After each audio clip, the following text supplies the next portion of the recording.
Assalamualaikum warahmatullahi wabarakatuh. Apa kabar sahabat Uhuwah Islamiyah? Semoga tetap dalam lindungan Allah Subhanahu wa taala serta dilancarkan segala urusan-urusan kita.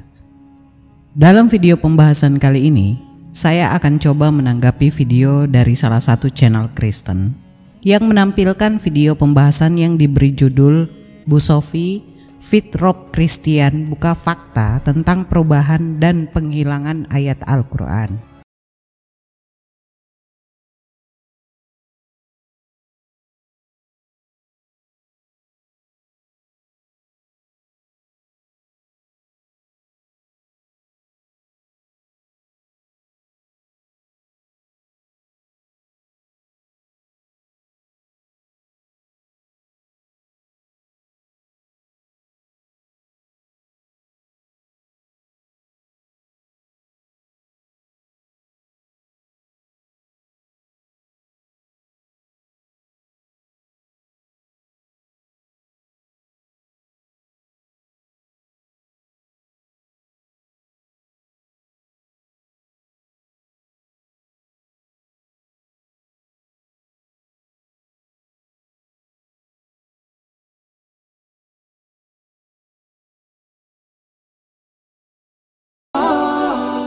Dan tidak lupa pula saya ingin mengucapkan terima kasih yang sebanyak-banyaknya kepada yang telah mendukung channel Esa Raflesa, baik itu dukungan untuk kegiatan Esa di luar konten YouTube dan juga dukungan doa dari semuanya. Semoga Allah Subhanahu wa taala membalas semuanya dengan berlipat-lipat. Amin. Nah, bagaimana videonya? Mari kita lihat bersama dan tanggapi poin per poin. Check it out.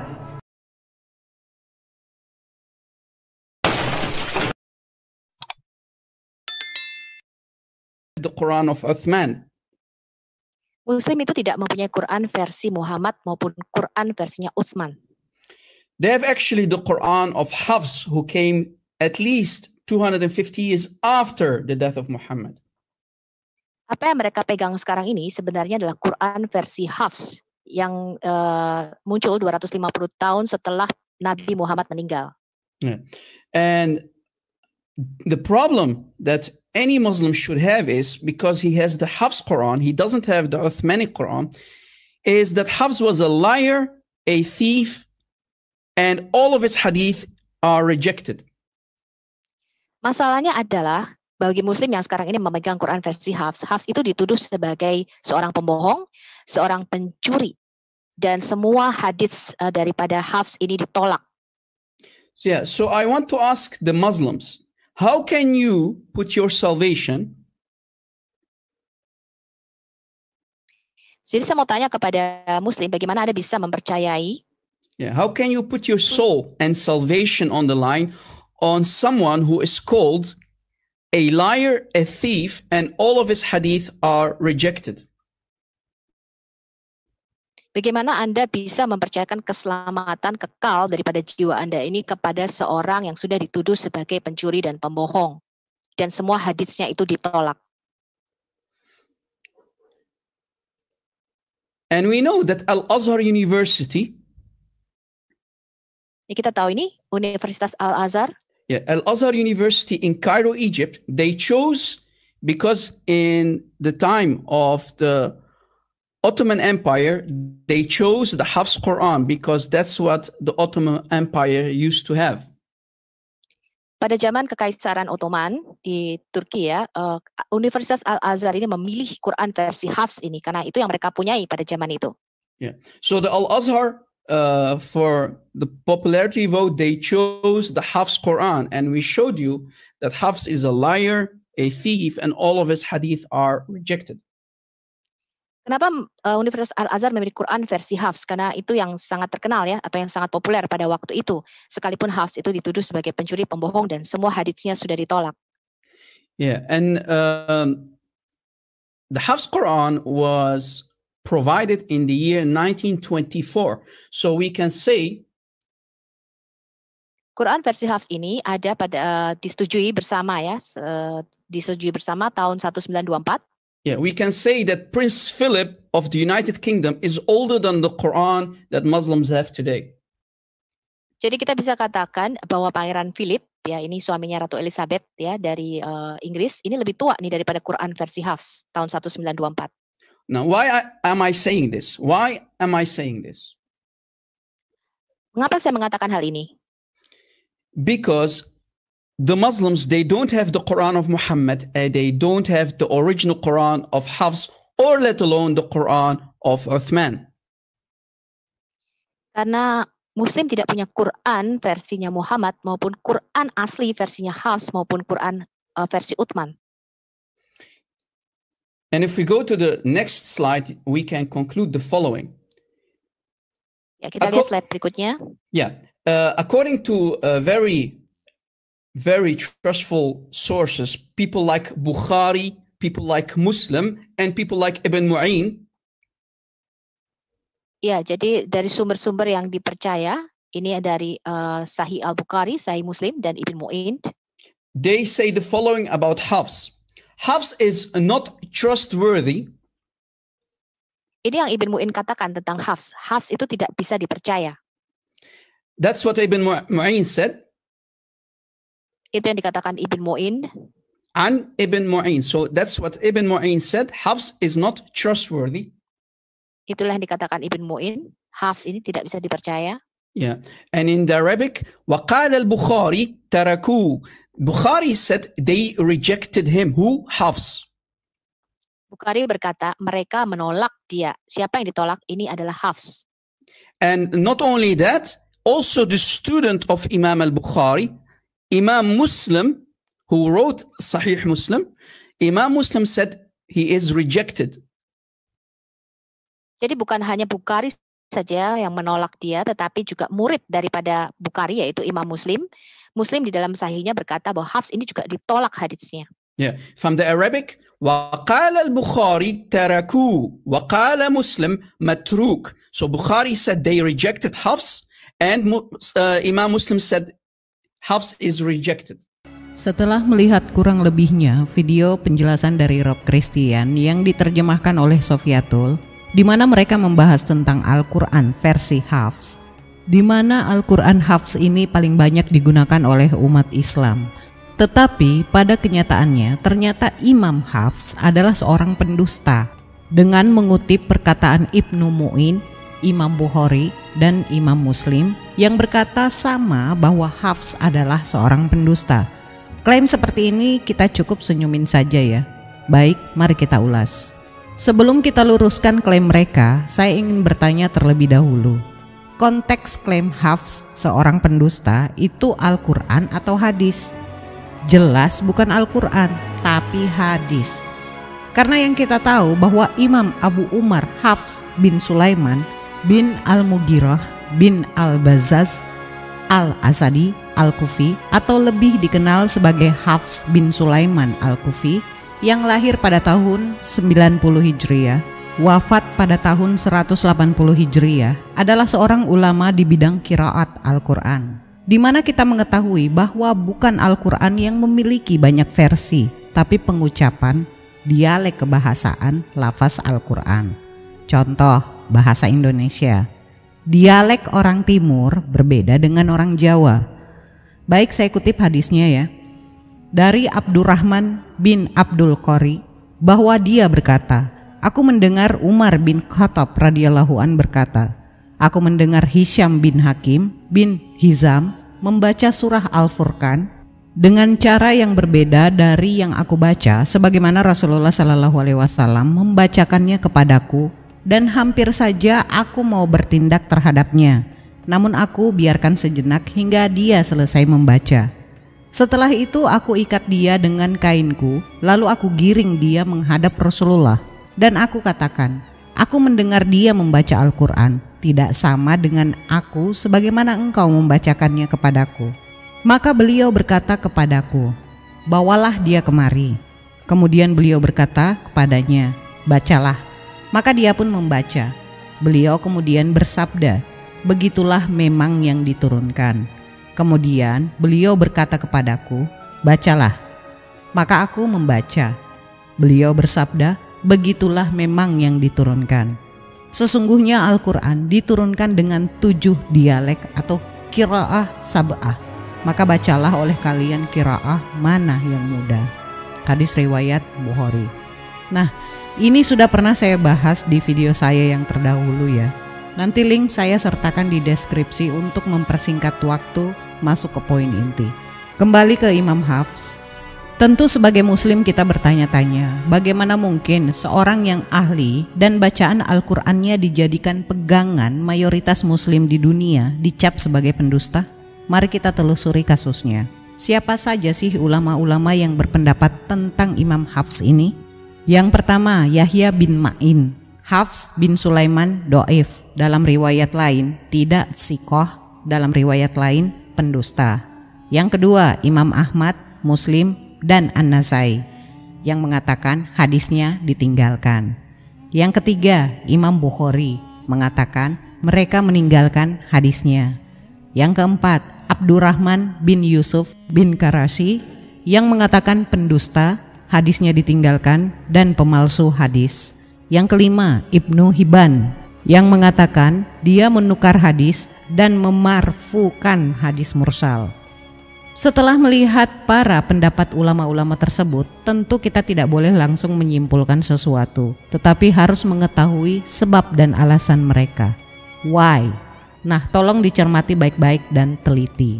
Ibnu Katsir berkata, sesungguhnya orang yang pertama berkomentar tentang Hafs adalah Syu'bah bin Hajjaj, kemudian diikuti oleh muridnya Yahya bin Sa'id Al-Qattan, dan diikuti oleh muridnya lagi Ahmad bin Hanbal, Yahya bin Ma'in, dan lainnya.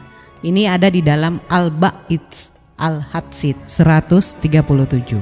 Nah, dari kutipan Ibnu Katsir di atas, kita mendapat dua orang yang berkomentar pertama kali tentang Hafs, yakni Syu'bah bin Hajjaj dan Yahya bin Sa'id Al-Qattan.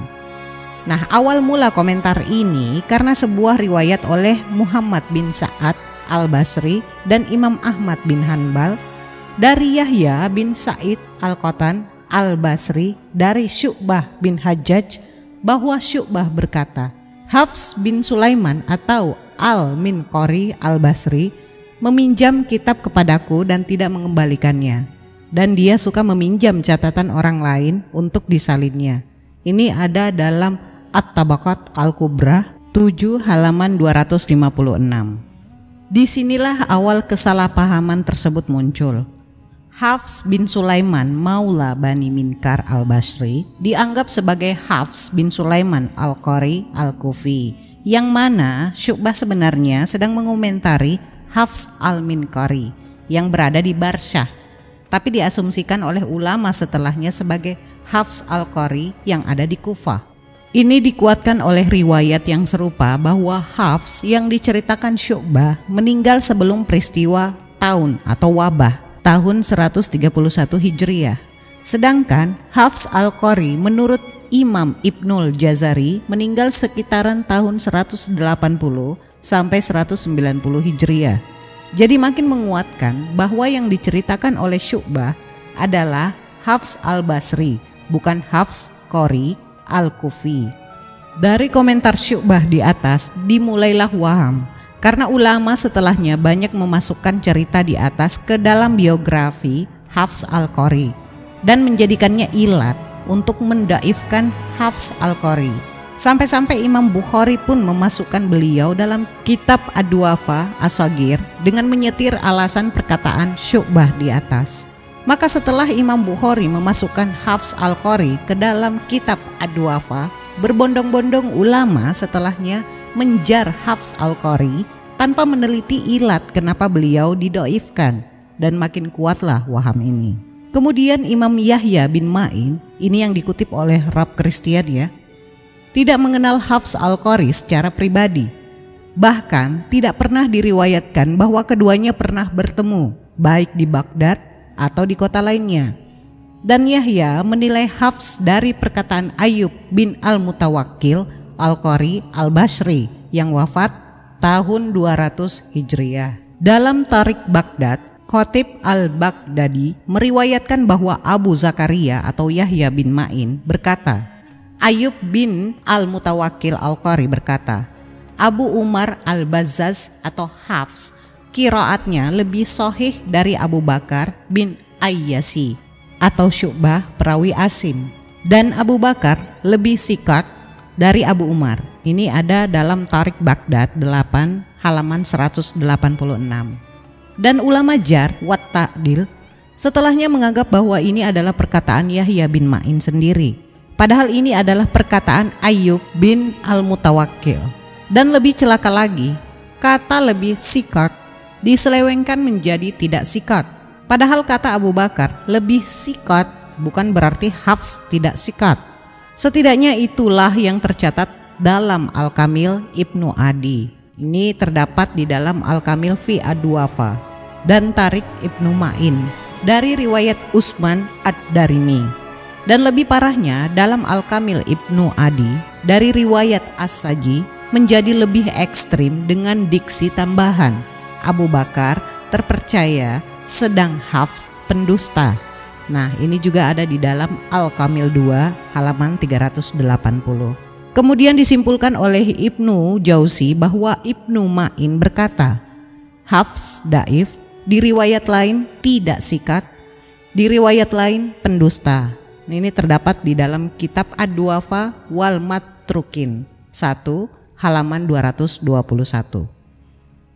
Bagaimana mungkin perkataan Ibnu Al-Mutawakkil yang mengatakan Abu Bakar lebih sikat daripada Hafs berubah menjadi Hafs tidak sikat dan pendusta?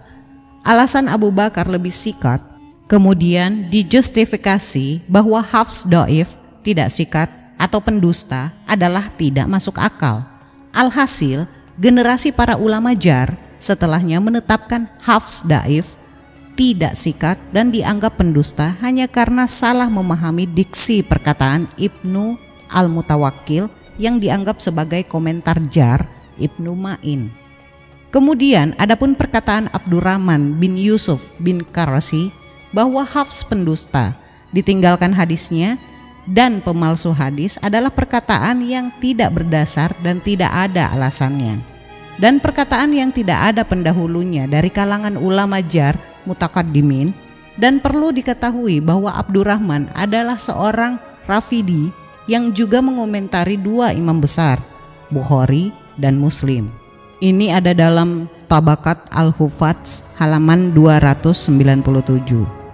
Jika kepada keduanya saja dia berani berkomentar, maka apalagi kepada selain keduanya. Imam Bukhari dalam Tarik Al-Kabir menulis setidaknya ada 4 orang yang bernama Hafs bin Sulaiman yang hidup di abad kedua Hijriah. Yang pertama, Hafs bin Sulaiman Al-Minkari Al-Basri meriwayatkan dari Hasan Al-Basri. Yang kedua, Hafs bin Sulaiman Al-Azdi meriwayatkan dari Khalid bin Hisan. Yang ketiga, Hafs bin Sulaiman yang meriwayatkan dari Muawiyah bin Qara dari Huzaifah. Yang keempat, Hafs bin Sulaiman Al-Asadi Abu Umar Al-Qari. Karena kesamaan dan kemiripan nama ini sampai Abu Zar'ah Ubaid bin Abdul Karim yang wafat tahun 264 Hijriah mewanti-wanti agar jangan tertukar.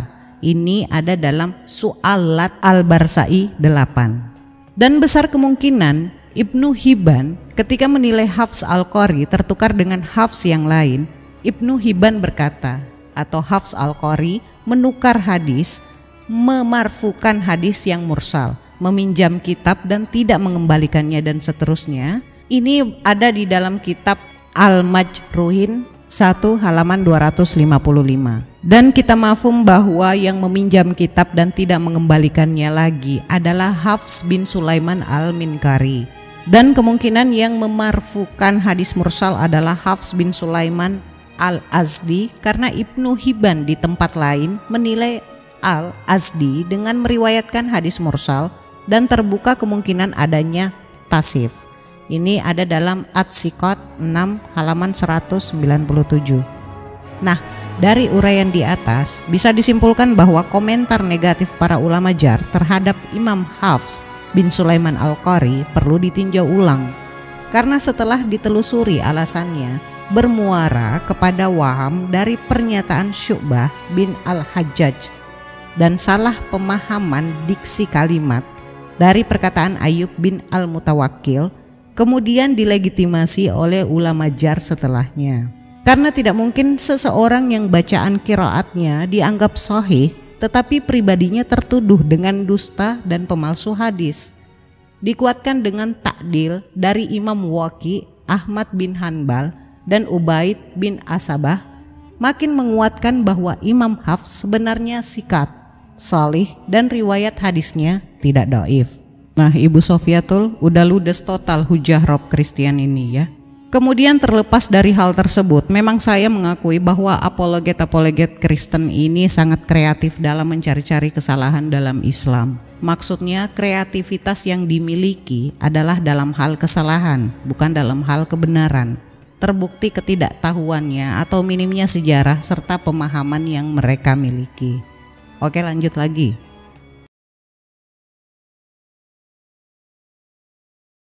Translate what this hadith is saying. Narrated Masriq, Diriwayatkan oleh Masriq, Abdullah bin Amr mentioned Abdullah bin Amr mengatakan Abdullah bin Mas'ud and said, Abdullah bin Mas'ud dan berkata, I shall ever love that man saya akan selalu mencintai pria itu, for I heard the Prophet sallallahu alaihi wasallam saying, karena saya mendengar Nabi SAW berkata, take or learn the Quran from four. belajarlah Quran atau ambillah Quran dari 4 orang ini. The first one was Abdullah bin Mas'ud, Yang pertama adalah Abdullah bin Mas'ud, Salim, Salim, Muad, Muad, and Ubay ibn Ka'b. dan Ubay bin Ka'b. Now, I want everybody to pay attention to these two names, Abdullah bin Mas'ud Saya mau semua memperhatikan 2 nama ini ya, Abdullah bin Mas'ud and Ubay ibn Ka'b. dan Ubay bin Ka'b. So, what did Muhammad actually try to say here? Jadi apa yang Muhammad mencoba katakan di sini? That if you want to know about the Quran, you want to learn the Quran, Kalau kamu mau mencoba memahami atau belajar tentang Quran, you should go to these four people, and two of them were Abdullah ibn Mas'ud and Ubay ibn Ka'b. kamu harus pergi kepada 4 orang ini, dan 2 di antaranya adalah Abdullah bin Mas'ud dan Ubay bin Ka'b. Yeah, and like I said, I need you to pay attention to these two people because they are very important in Islam, Ubay and Ibn Mas'ud. Oke, saya mau Anda memperhatikan 2 nama ini ya, karena mereka sangat penting di dalam Islam, Abdullah bin Mas'ud dan Ubay bin Ka'b. All right, so remember Abdullah ibn Mas'ud and Ubay ibn Ka'b. Ya, jadi ingat ya kedua nama ini. All right, so here's the problem that any Muslim should have with today's Quran. Remember, Muhammad said, go to these four. Ya, ini jadi masalahnya ya dengan Quran yang Muslim punya sekarang ini. Ingat tadi Muhammad berkata, kalau kamu belajar Quran, pergi kepada 4 orang ini. So let us see what Ibn Mas'ud, one of the four, said about the Quran that Muslims supposedly have today. Jadi sekarang kita lihat ya, apa yang Ibn Mas'ud katakan tentang Quran, ya, apa yang dia katakan tentang Quran, yang dia pikirkan tentang Quran untuk dipegang Muslim sekarang ini. Ibn Mas'ud did not think highly of today's Quran. Ibn Mas'ud tidak berpikir tentang Quran sekarang ini. Yeah, the one who was collected supposedly by Zayd ibn Thabit. Yang seharusnya Quran yang sekarang ini itu dikoleksi atau dikumpulkan oleh Zaid bin Thabit. So Ibn Mas'ud comparing himself to Zayd ibn Thabit, the one who collected the Quran by the order of Uthman. Jadi Ibn Mas'ud membandingkan dirinya sendiri dengan Zaid bin Thabit yang diperintahkan oleh Uthman. He said, so Ibn Mas'ud says, Ibn Mas'ud berkata, the people, in this case Zayd ibn Thabit and Uthman, orang-orang itu dalam hal ini adalah Zaid bin Thabit dan Uthman. The people have been guilty of deceit in reading of the Quran. Mereka bersalah karena sudah menipu ya di dalam pembacaan Qurannya. Selanjutnya dalam video bagian ini Rob Christian dan Sofiatul membahas tentang Ibnu Mas'ud. di mana mereka menjelaskan bahwa kritikan Ibnu Mas'ud terhadap Zaid dan Al-Quran yang sekarang ini memiliki banyak kesalahan. Baik, mari kita ulas. Sebetulnya bahasan ini sudah beberapa kali saya singgung ya, tapi biarlah agar mereka memiliki rasa malu dikit dan agar melek. Saya kutip dulu yang ditampilkan oleh Rob Christian ini. Rasulullah Shallallahu Alaihi Wasallam bersabda, ambillah Al-Quran itu dari 4 orang, yaitu dari Abdullah bin Mas'ud, Salim, Mu'adz bin Jabal, dan Ubay bin Ka'ab. Hadis riwayat Muslim, Bukhari, Tirmizi, dan Ahmad. Ibnu Abi Dawud menceritakan dalam kitabnya Al-Masahif, tak kala Utsman mengirim salinan resmi mushaf Utsmani ke Kufah, sekaligus dengan perintah untuk membakar mushaf-mushaf lainnya, termasuk mushaf milik Ibnu Mas'ud. Mendengar hal itu, maka Ibnu Mas'ud pun marah seraya berkata, bagaimana engkau menyuruhku untuk membaca qiraah atau hasil salinan teks Sa'id bin Sabit, sedangkan aku telah membaca Al-Quran dari lisan Nabi secara langsung sebanyak 70 surah. Dan Sa'id saat itu hanya memiliki rambut 2 helai atau masih kecil. Bahkan saat itu ia dalam keadaan sedang bermain dengan anak-anak kecil lainnya. Pernah tidak terpikirkan pertanyaan, kenapa Ibnu Mas'ud ini hanya kepada Sa'id, bukan Utsman atau yang lainnya? Why?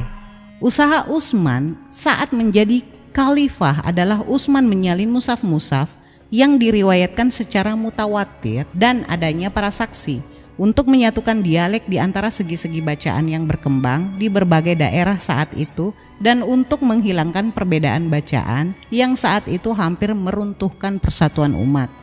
Maka Utsman memerintahkan untuk membakar semua mushaf. Semua muslimin di berbagai daerah mematuhinya, kecuali Ibnu Mas'ud yang menolak mushafnya dibakar. Terjadinya penolakan dari Ibnu Mas'ud karena ia menduga kalau Sa'id bin Zabit mengerjakannya sendirian. Bahkan ia merasa lebih pantas untuk melakukan tugas yang diemban oleh Zaid karena Ibnu Mas'ud merasa lebih dahulu masuk Islam daripada Zaid. Yang kala itu Zaid belum masuk Islam. Tetapi setelah Ibnu Mas'ud mengetahui bahwa Zaid tidak bekerja sendirian, akhirnya dia menerima kebijakan Utsman tersebut. Bahkan setelah Ibnu Mas'ud menerima kebijakan Utsman, ia mengajarkan Al-Quran kepada penduduk Kufah sampai memasuki tahun 32 Hijriah. Nah, Ibnu Mas'ud adalah sahabat Nabi Muhammad SAW yang berasal dari suku Huzail. Ia menjadi salah seorang guru dalam mengajarkan Al-Quran kepada masyarakat umum. Di antara para muridnya ada yang berasal dari suku Huzail, Tamim, Quraisy, dan lainnya. Para penduduk Kufah belajar sastra, bahasa, dan bacaan Al-Quran kepada Ibnu Mas'ud. Ia mendiktekan Al-Quran kepada mereka sesuai dengan apa yang dipelajarinya dari Rasulullah SAW dalam batasan dispensasi dari huruf yang 7. Sudah barang tentu Ibnu Mas'ud mendukung salah satu dialek tertentu. Sementara ia tahu kalau salah satu huruf yang 7 adalah perbedaan di antara dialek. Ia hanya berusaha mengajarkan kepada setiap murid yang datang kepadanya sesuai dengan kapasitas yang dimilikinya. Selain terpengaruh dengan dialek Huzail, Ibnu Mas'ud pun terpengaruh juga dengan dialek suku Tamim dan dialek dari suku-suku yang ada di sekitarnya. Salah satu contoh misalnya Ibnu Mas'ud membaca Inna a'toinaka pada Al-Quran surah 108 ayat 1 menjadi Inna antoinaka. Corak bacaan yang dibacakan oleh Ibnu Mas'ud adalah corak dari dialek Tamim yang dalam bacaannya memiliki corak idgham dalam yang arti luas. Hal ini mencakup peniadaan bunyi huruf dalam bunyi huruf lain atau menempatkan bunyi huruf di tempat bunyi huruf lainnya. Selanjutnya ada lagi corak yang menjadi kebiasaan dialek dari suku Tamim, yaitu mengganti huruf kaf menjadi qaf. Dalam Kamus Lisan Al-Arab disebutkan bahwa suku Tamim dan Azad menyebutnya dengan kuzitat, menggunakan huruf qaf dengan kaf pada suatu frasa atau kalimat yang hal tersebut adalah sinonim. Artinya sama seperti halnya al-kis dengan al-kit dan al-qafur dengan al-kafur. Sebagaimana yang dibaca oleh Ibnu Mas'ud pada Al-Quran surah 76 ayat 5. Nah, kebanyakan apologet Kristen ini berkesimpulan dalam melihat mushaf Ibnu Mas'ud sebagai bacaan. Padahal realitasnya apa yang terdapat pada mushaf Ibnu Mas'ud bukanlah bacaan, melainkan penafsiran Ibnu Mas'ud atau takwil. Jadi di sini banyak contoh-contohnya ya. Di sini saya jabarkan saja contoh bacaan Ibnu Mas'ud.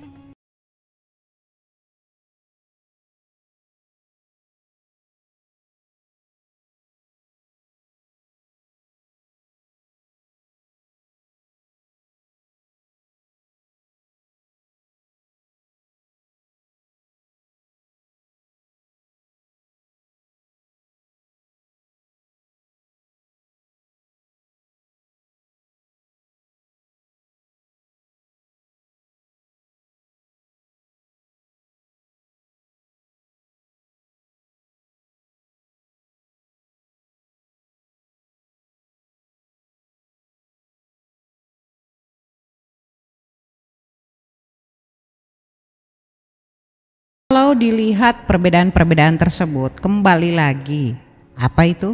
Qiraat. Sekarang saya tanya balik, jika Rob dan Sofiatul menganggap itu perubahan ayat Al-Quran, apakah arti atau maknanya juga berubah? Coba tunjukkan sini bukti jika perubahan itu menimbulkan arti atau makna yang berbeda pula. Lagi-lagi mereka menunjukkan ketidaktahuan dan ketidakpahaman mereka terhadap qiraat. Oke, berikutnya Ubay ibnu Ka'ab.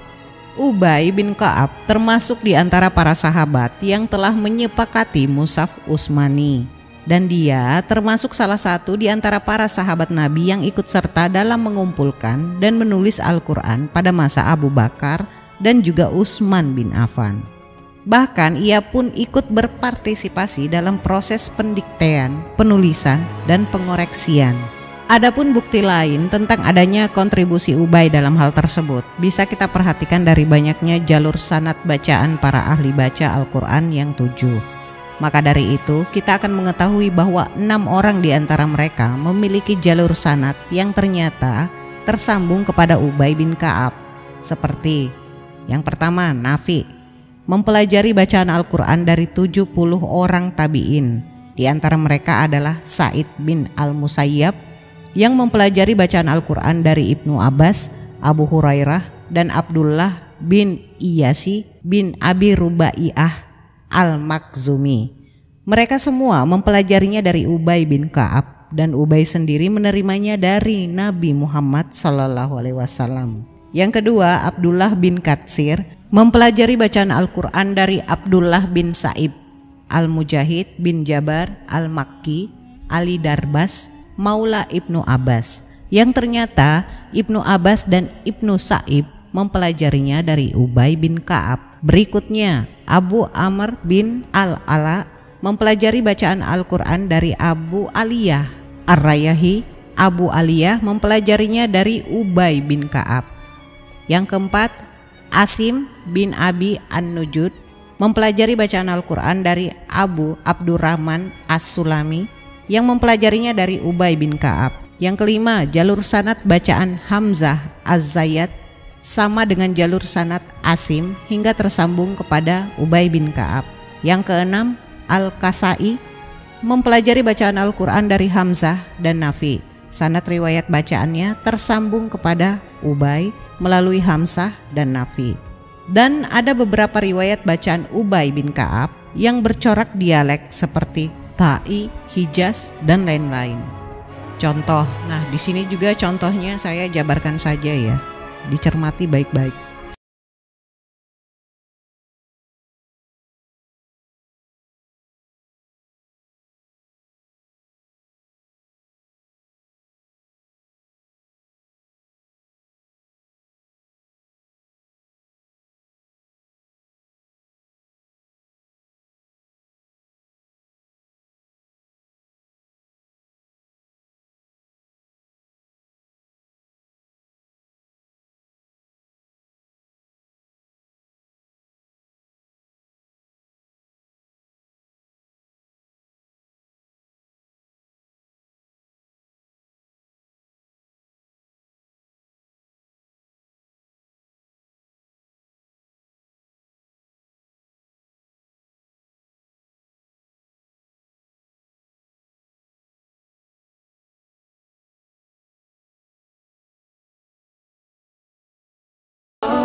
Selain bacaan Ubay bin Ka'ab yang bercorak dialek sebagaimana di atas, ada pula bacaan Ubay yang bercorak tafsir, yang dalam hal ini dikategorikan dalam dua bentuk. Pertama, pada bentuk pertama ini pada umumnya adalah kata-kata sinonim yang lebih tepat untuk dikatakan tafsir. Kedua, bentuk kedua ini pada umumnya adalah berupa tambahan-tambahan penjelasan. Adapun contohnya sebagai berikut.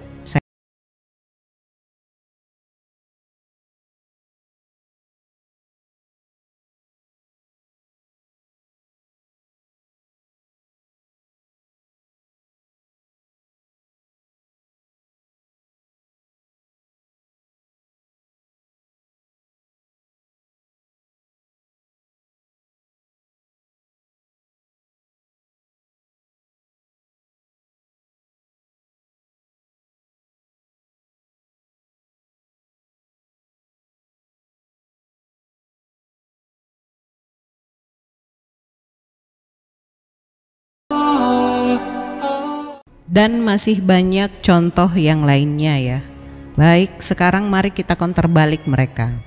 Roma 3 ayat 7 yang berbunyi, "Tetapi jika kebenaran Allah oleh dustaku semakin melimpah bagi kemuliaannya, mengapa aku masih dihakimi lagi sebagai orang berdosa?" Berikutnya 2 Korintus 11 ayat 17 yang berbunyi, "Apa yang aku katakan, aku mengatakannya bukan sebagai seorang yang berkata menurut firman Tuhan, melainkan sebagai orang bodoh yang berkeyakinan bahwa ia boleh bermegah."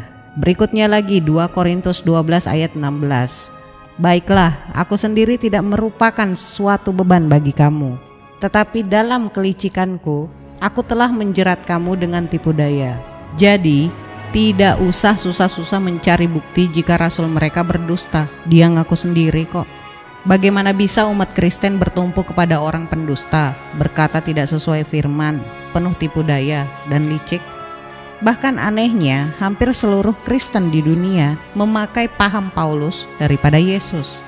Dan harusnya Rob Christian dan Sofiatul lebih mempelajari Bibelnya daripada menuduh Imam Hafs sebagai pendusta, di mana mereka tidak mengetahui atau memahami sebabnya dan kronologi yang sebenarnya. Dan terbukti Imam Hafs yang bacaan Al-Qur'annya hampir digunakan mayoritas muslim di dunia adalah bukan pendusta. How about Paulus? Sekali lagi menabok keyakinan sendiri akhirnya. Saya rasa cukup ya, dan nasihat untuk kali ini adalah terapkanlah berjamaah itu saat sholat, bukan berjamaah untuk pamer kebodohan. Saya akhiri pembahasan kali ini, semoga ada hikmah dan pembelajaran yang bisa kita petik. Kurang lebihnya mohon dimaafkan. Akhir kata, Maha benar Allah dengan segala firman-Nya. Allahumma salli ala Sayyidina Muhammad. Wassalamualaikum warahmatullahi wabarakatuh.